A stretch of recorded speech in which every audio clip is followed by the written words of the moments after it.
hustle every day and night. I'm flexing like a shark with an appetite. I'm making you a believer. Have some faith, I'll make you a believer. Hi everyone, really excited to have another coffee talk today. Thank you to everyone that's been following us and watching them. I'm hoping that people have been learning a lot. Today I'm hoping to learn some things as well because I have Senoga, who is our lead Google specialist at Shout Media. He's going to talk to us a lot today about SEO and just a little background about Senoga. Senoga's been with Shout for about a year and a half, like game changer for our SEO and SEM for our clients. He's certified in Google Search, Display, Video, and Google Shop. So again, we always like to throw this out there. If you ever have, a couple of questions, he's the person to answer about SEO and SEM. But today, we want to focus only on SEO. So SEO is not SEO. We've heard that. It's search engine optimization. So SEO is short for that. And basically how people are finding your business. So today I'm just going to give you a little bit of information on what this next 20 minutes or so is going to look like. We're really going to focus on why you have to change out your SEO. So right, Senoga, you're not just setting it and forgetting it. So Curtis in our office kind of had a good analogy. You would never go and start working for a company and just, have a shower, brush your teeth, comb your hair, and then for the duration of the time that you work for that company, never shower again, never brush your teeth again, or never wash your hair again. That's sort of the background behind SEO. You have to continually update it, maintain it, change it. You can't just set it and forget it. So we're going to talk about that today. We're also going to kind of dial into something that we feel is really, really important.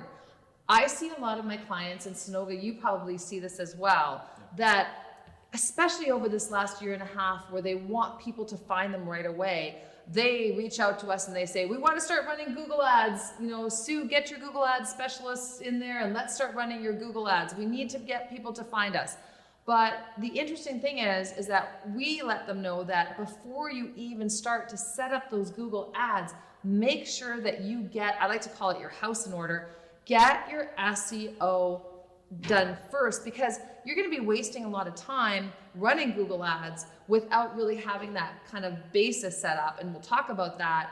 And instead, we think it's really important. Sure, you can run Google ads eventually, but before you do that, really get that organic traffic going by updating your SEO. So we're really going to start with the basics. And I think the first thing, and you can correct me if I'm wrong, is we start with the Google My Business page. And we have addressed it before, but I don't think we've really gone into the depth that you're going to go in. So tell me why or what I should do to really optimize my Google My Business page. Okay. So the thing about most business owners is that they're too busy to do some of these things.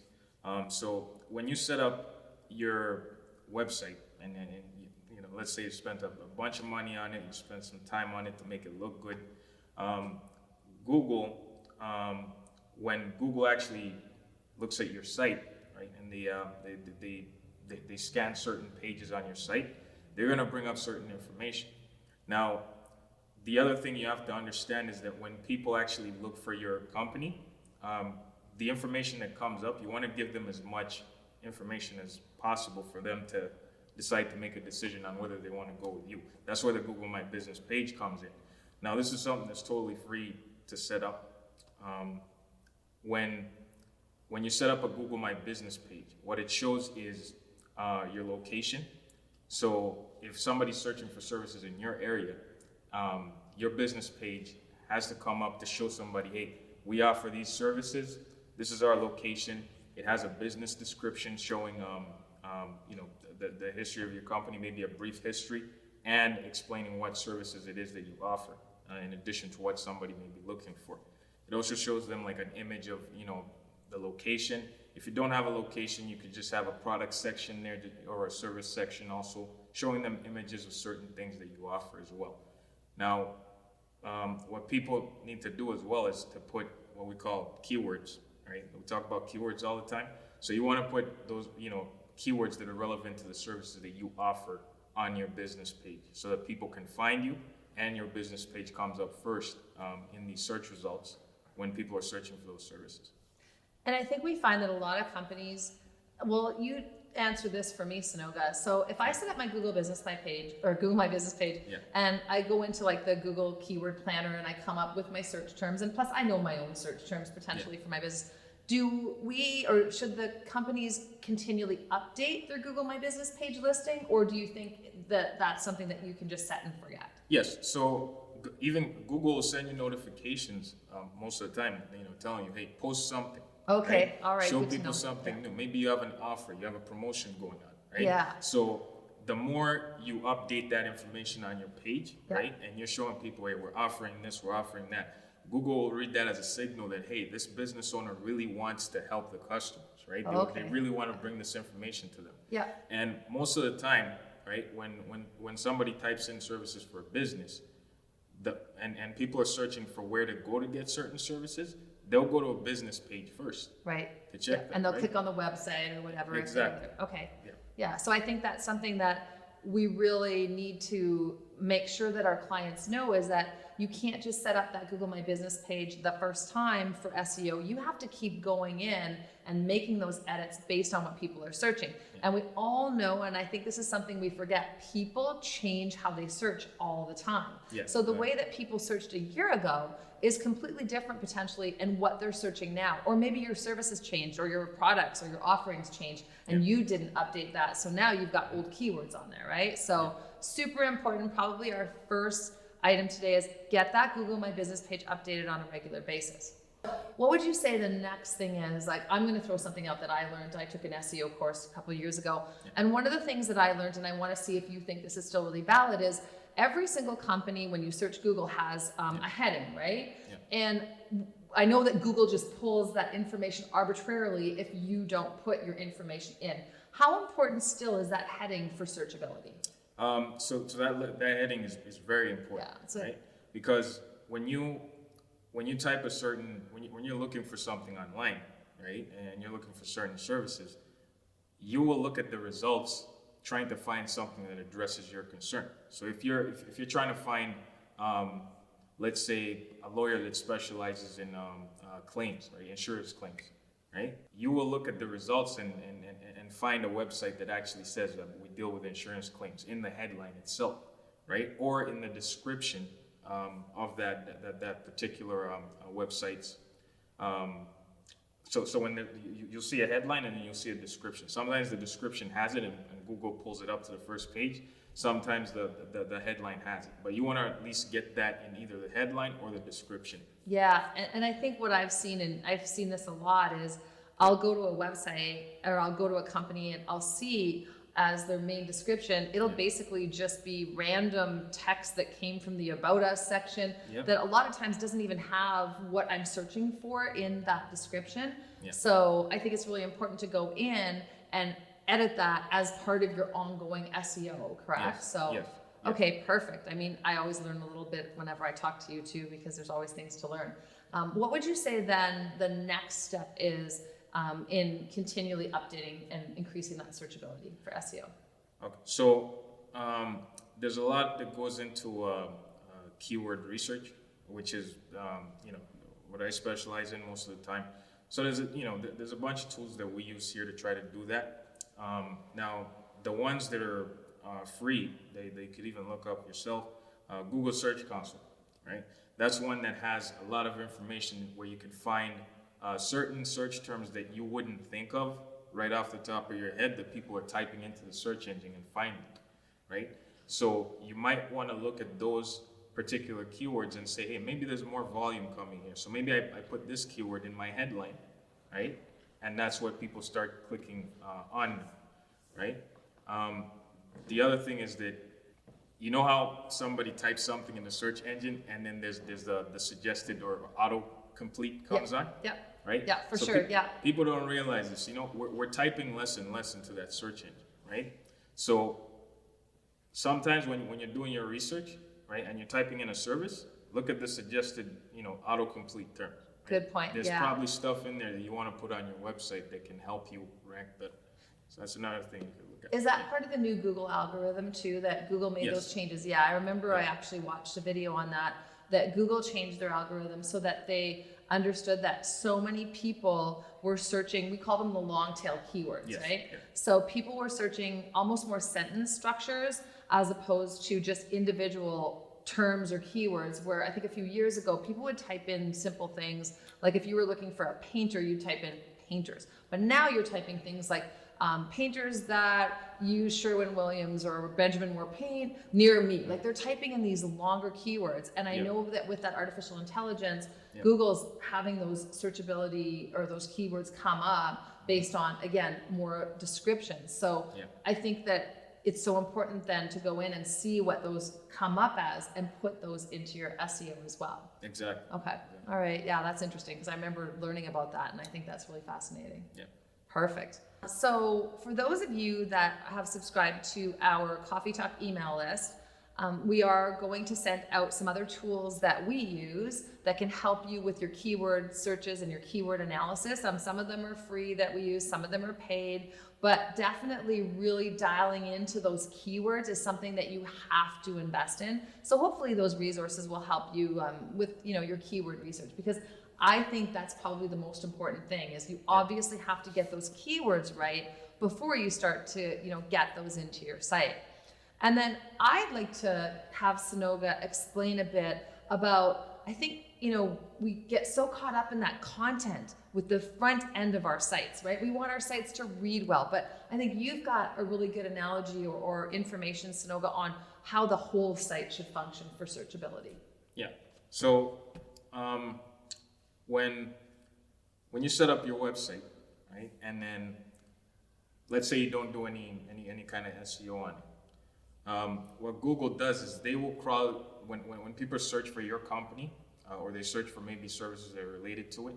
The way your company is going to come up is something that Google might read just a random page on there and then just put up whatever information they find, right, on your page.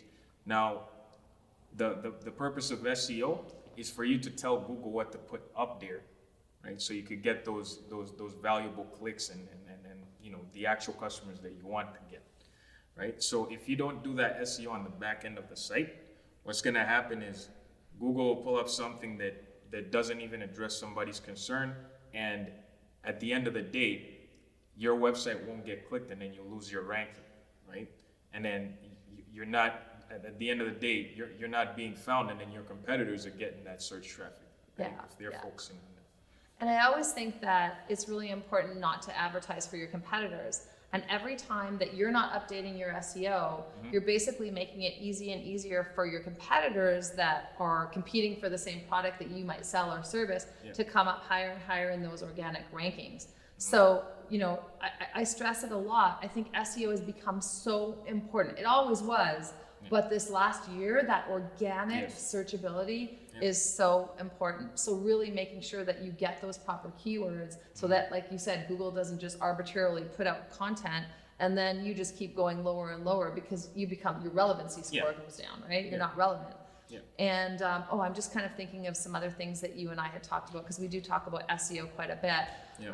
But I think another important thing is still that organic traffic when it comes to the name of your company. So a lot of companies or organizations, they're not necessarily just location based, right? They're selling globally or they're selling nationally. And I've had really large companies, like actual $1 million companies, that never invested in SEO for their name.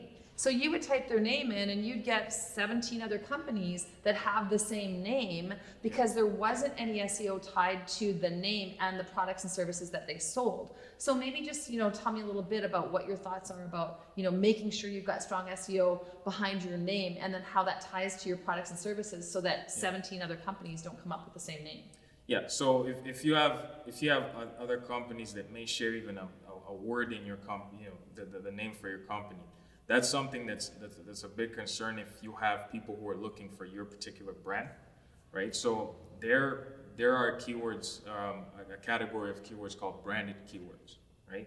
So you need to come up with a certain set of keywords that have to do with your brand, and make sure that the back end of your site has those, or the content on your site has those keywords embedded in there.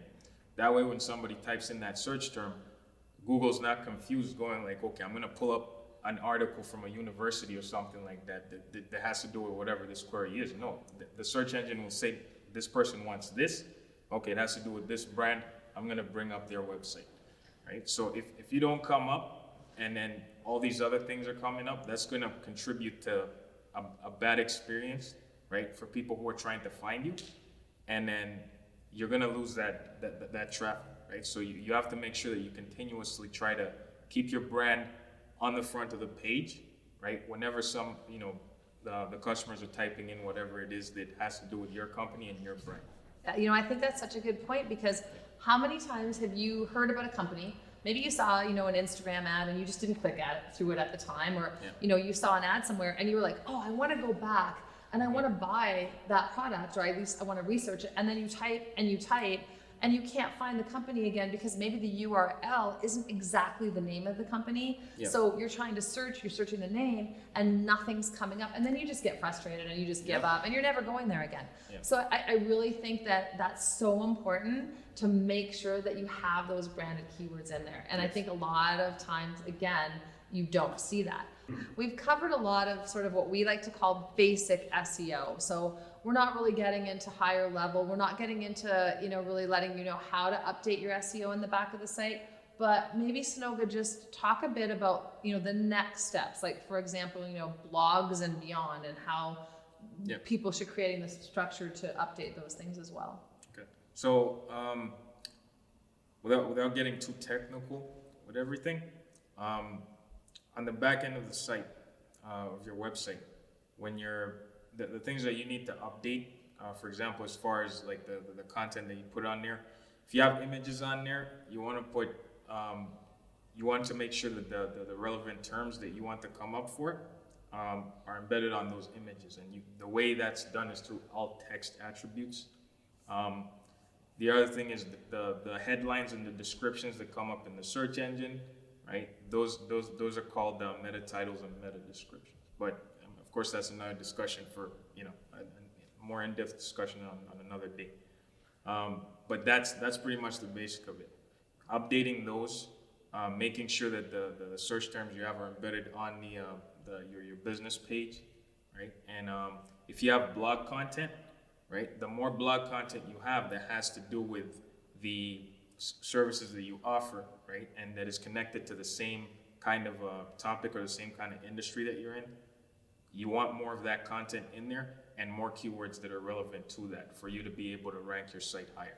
For sure, because every time we write blogs for our clients, we always get better search results all the time. I've never ever seen a month where we've done a blog for someone and it hasn't generated that spike in web traffic. Yeah. And because it automatically, it's almost like magic, right? Yeah. When we do that. Yeah, and people don't realize that every time people are usually typing questions into the search engine anyways, right? Yeah.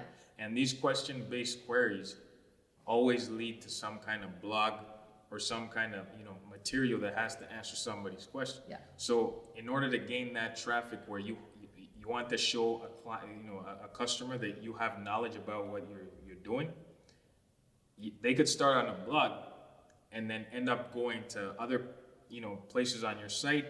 Then they go into the services that you offer, and then they call you, or they fill out a form, whatever it is, right? So SEO is very important if you want to make sure that you improve, you give customers as much information as they need to make their decision at the end of the day, right? And then make it as frictionless as possible. So basically answering questions, that's what it is. Yeah. So think of it this way. If we have one thing that we'd like to close with, it's that getting the SEO into your website and into the structure is basically providing answers to what customers are searching. One of the last points I'm going to make is that every organization needs SEO. It doesn't matter if you're large, small, corporation, organization, whatever it is, you need to look at your SEO because everyone is searching now, everyone is online.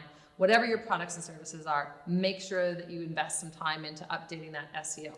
I think that's pretty much it for us today, but if you haven't subscribed yet to our regular coffee talks, sign up. It's on our website, so you can go and sign up so that you can receive some of the free information that we're going to send out, the tools that we use, that type of thing. Follow us on social media. We like doing these, and I think it's great because we do have a lot of expertise that we like to share. And that's a wrap. And speaking of wrap, Also follow Senoga, whose alter ego is Slick Domingo Mason on YouTube, Instagram, basically. Instagram. And he's dropping some great tracks on a regular basis, so make sure you follow him. Thanks, everyone.